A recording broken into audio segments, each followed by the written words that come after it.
Security and performance are the two reasons why you should reboot your phone. And if you don't care about either of those, then yes, just continue leaving your phone permanently plugged into your charger when you go to sleep at night. But if you do, let's talk about security. You see, the NSA, the National Security Agency, has issued a document that shows this best practice guide outlines steps the users can take to better protect personal devices and information. Going through the document, we have the usual stuff. But then, something caught my attention. Alright, let's look at some options that the NSA recommends. So firstly, disable Bluetooth. Do not connect to public Wi-Fi. Disable Wi-Fi when unneeded. And I've got an entire video showing exactly why you need to do that. Then they talk about control and some case stuff. And then under password, use a strong password, 6 digits, that can wipe your phone after a couple of failed attempts. All good ideas. Under the application, install application from the official application store. Great tip, software updates. Make sure that your phone is updated as soon as possible. Absolutely fine. Like I said, normal standard stuff. But then, check this out. Power the device off and on weekly. So the NSA advises that if you have an Android or an iOS device, you should reboot your phone on a weekly basis. But why? So I did a bit of digging, as switching off your phone really isn't one of the usual steps we take when it comes to security. And that is when I stumbled onto ZeroDium. ZeroDium. I don't know how you say that.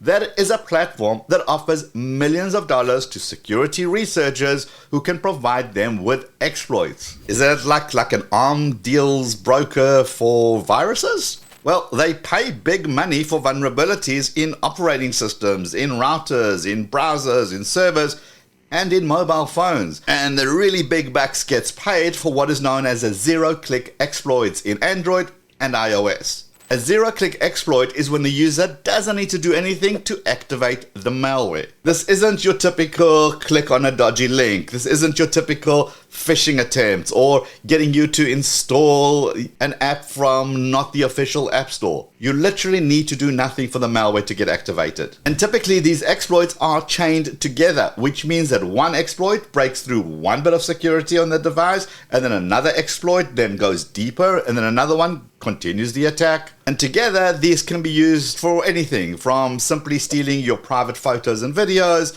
to getting your banking info, to tracking your phone's location, and even activating your phone's mics and camera without your knowledge. So, how does a reboot help here? Well, since most people simply don't reboot their devices, these exploits keep working and working and working and are never detected. So the best thing that you can do is check the App Store to get the latest updates for all your apps, then check the phone's security and look for any security updates, then reboot your phone even if it doesn't tell you that you need to do that. Because when you reboot your phone and the various apps have been updated, the chain of attacks gets broken and the attacker would need to start all over again. And usually that's way too much work. Especially if those updates that fixed any bugs, which is kind of code for we've patched any holes, that is enough to stop most of these chains. So is it not worth the 1 or 2 minute reboot time that it takes? Pretty much is. Okay, reason number 2 to reboot your phone is performance. Just like your computer, a phone has RAM. And the RAM is this temporary storage space that your device uses to store data that can be accessed quickly. But, just like with your computer, the constant reading and writing of data to the RAM can result in the RAM storage getting filled. As the RAM has less space for the data, this has an impact on the phone's performance. Now, I will say the phone does an excellent job in managing the RAM, but since these apps can be written by any developer, they may not implement the most efficient way to run their code. This could lead to unnecessary processes being run, lots of background processes, which in turn takes up more RAM. Now, a reboot simply clears the memory, ends those unnecessary processes, and gives the phone a fresh start, which is why the phone feels snappier after a reboot. If you've ever had a slow or sluggish computer, you know that a reboot kind of clears a lot of those issues up. Same thing with your device. Now, another reason to reboot the phone from a performance point of view is because your phone is constantly sending and receiving data even when you're not actively using that. Those Wi-Fi connection issues and those network-related issues such as slow data connection or those dropped calls are also resolved with a reboot, because after the phone reboots, it has to log onto the nearest tower to get authenticated onto the network. It's like rebooting your router at home when your internet is slow. A fresh connection to the network helps reset your connection with the provider, and typically that's good enough to give it a nice clean connection. So how often should you reboot your phone? Well, the NSA says weekly, and since it only takes a few minutes to do so, and there really isn't any harm in doing it, weekly is perfectly fine.